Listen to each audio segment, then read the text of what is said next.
Have you ever pondered the power a single act of bravery might hold?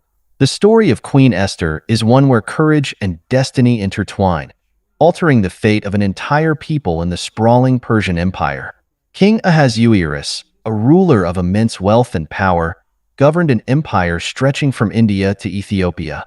To showcase his grandeur, he held a magnificent banquet that lasted 180 days, inviting nobles, officials, and military leaders from across his vast kingdom. The culmination of this feast was a week-long celebration in the king's palace, open to everyone from the greatest noble to the humblest citizen. The palace was a marvel to behold. Gold and silver couches, marble pillars, and draperies of fine linen and purple hangings.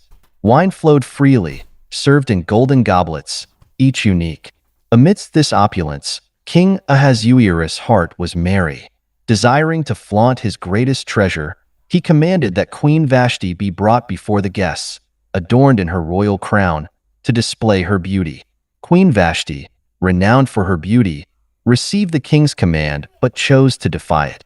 She refused to parade herself before the drunken crowd, a bold act of defiance that sent shockwaves through the palace. King Ahasuerus, humiliated and furious, consulted his closest advisors. They warned him that Vashti's disobedience could set a dangerous precedent, leading other women to disrespect their husbands. To maintain order and his own dignity, the king decreed that Vashti be removed as queen. Her position was to be given to another, more worthy woman. This decision reverberated through the empire, setting the stage for a new queen to emerge. Following Vashti's removal, the king's advisors proposed a kingdom-wide search for a new queen. Beautiful young women from every province were to be brought to the royal harem in Susa, the capital. These women would undergo extensive beauty treatments for 12 months before being presented to the king. Among the young women brought to the palace was Esther, an orphan Jewish girl raised by her cousin Mordecai. Esther, also known by her Hebrew name Hadassah, was both beautiful and graceful. Mordecai, a man of wisdom and integrity, advised Esther to conceal her Jewish identity, a precaution that would prove vital. Esther's journey to the palace marked the beginning of a life filled with both splendor and uncertainty.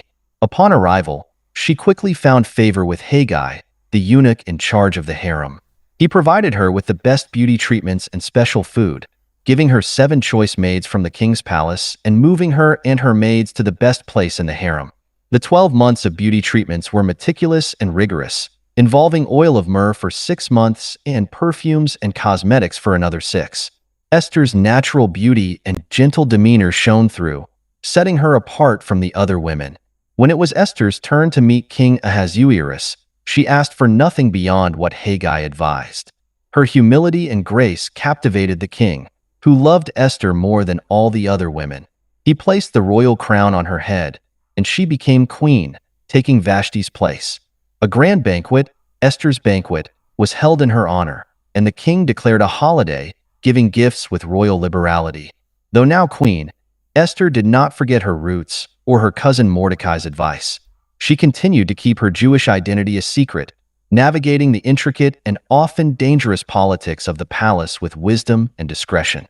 Meanwhile, Mordecai remained vigilant, sitting at the king's gate, where he could keep an eye on Esther and be aware of any developments. It was during one of these days at the gate that Mordecai overheard a plot to assassinate King Ahasuerus. Bigthan and Teresh, 2 of the king's eunuchs who guarded the doorway, were conspiring to kill him. Mordecai immediately informed Esther, who in turn reported it to the king, giving credit to Mordecai. The matter was investigated, found to be true, and the conspirators were hanged. The incident was recorded in the Book of the Chronicles in the presence of the king. Yet Mordecai's deed was soon forgotten in the rush of palace affairs. While Mordecai's loyalty went unrewarded, another man, Haman the Agagite, was rapidly ascending in the king's favor. Haman was a descendant of Agag, an ancient enemy of the Jewish people, and his rise to power would have dire consequences.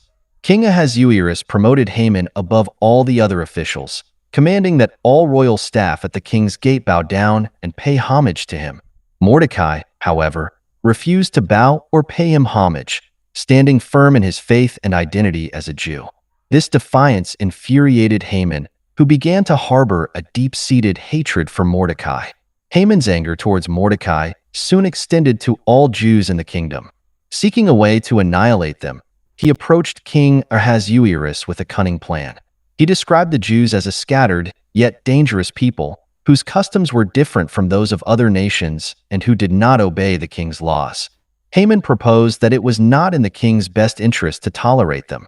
Offering 10,000 talents of silver to the king's treasury to finance the extermination, Haman persuaded King Ahasuerus to issue a decree for the destruction of all Jews in the empire. The decree was written in the king's name, sealed with his ring, and dispatched to every province, declaring that on a single day, the 13th day of the 12th month, the Jews, young and old, women and children, were to be annihilated and their goods plundered. The issuance of the decree plunged the Jewish community into despair. In every province, there was great mourning among the Jews, with fasting, weeping, and lamenting. Many lay in sackcloth and ashes.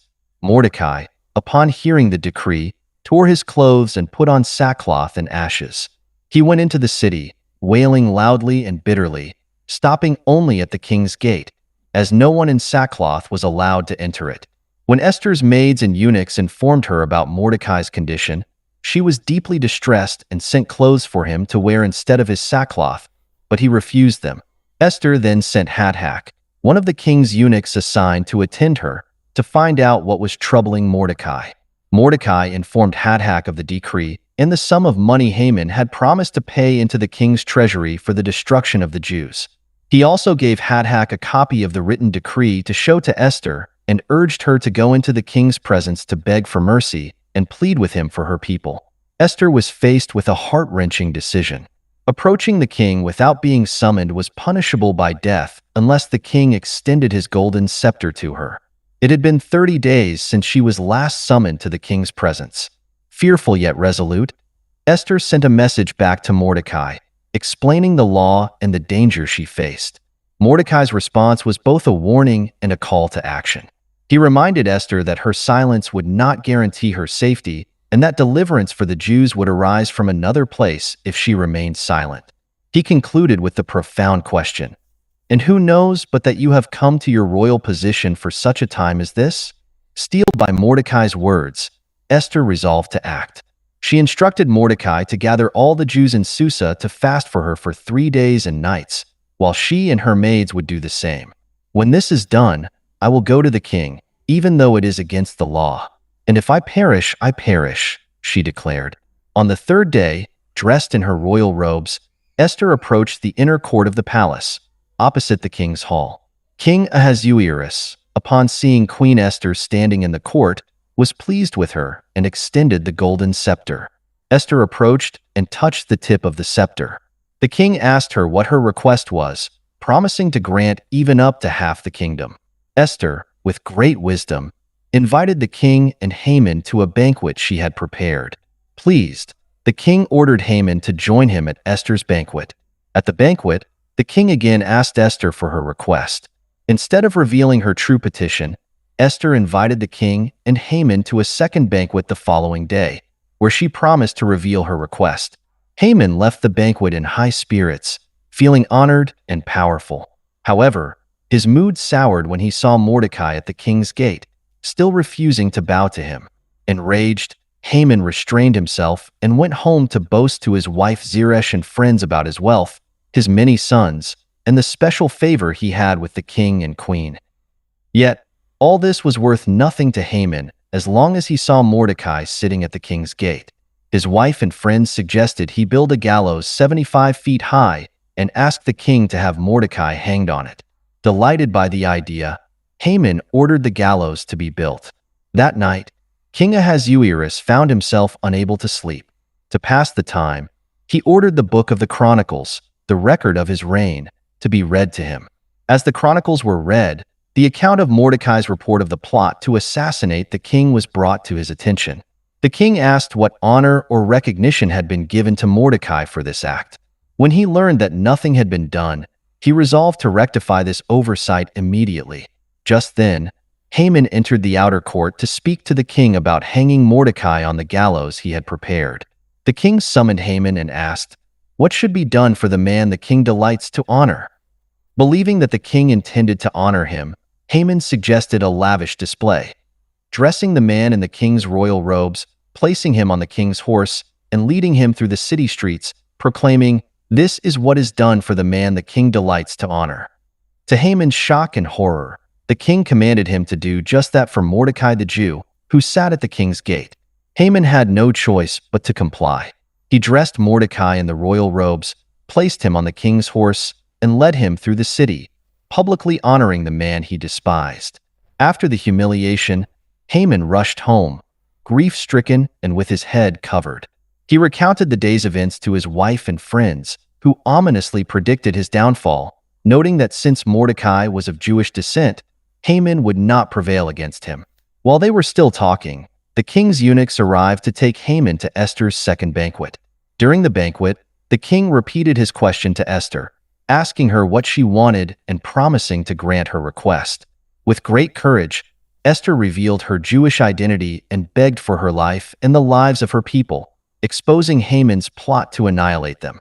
She explained that she and her people had been sold to be destroyed, killed, and annihilated. King Ahasuerus, enraged and shocked, demanded to know who dared to do such a thing. Esther pointed to Haman and said, "The adversary and enemy is this vile Haman." Haman, terrified, realized his fate was sealed. The king, in his fury, left the banquet hall to walk in the palace garden. As the king returned from the garden, he found Haman falling on the couch where Esther was reclining, pleading for his life. The king, interpreting this as an assault on the queen, became even more enraged. One of the king's eunuchs, Harbona, pointed out that Haman had set up a gallows 75 feet high near his house, intending to use it for Mordecai. The king ordered that Haman be hanged on the very gallows he had prepared for Mordecai. Thus, Haman met a gruesome end, and the king's wrath was appeased.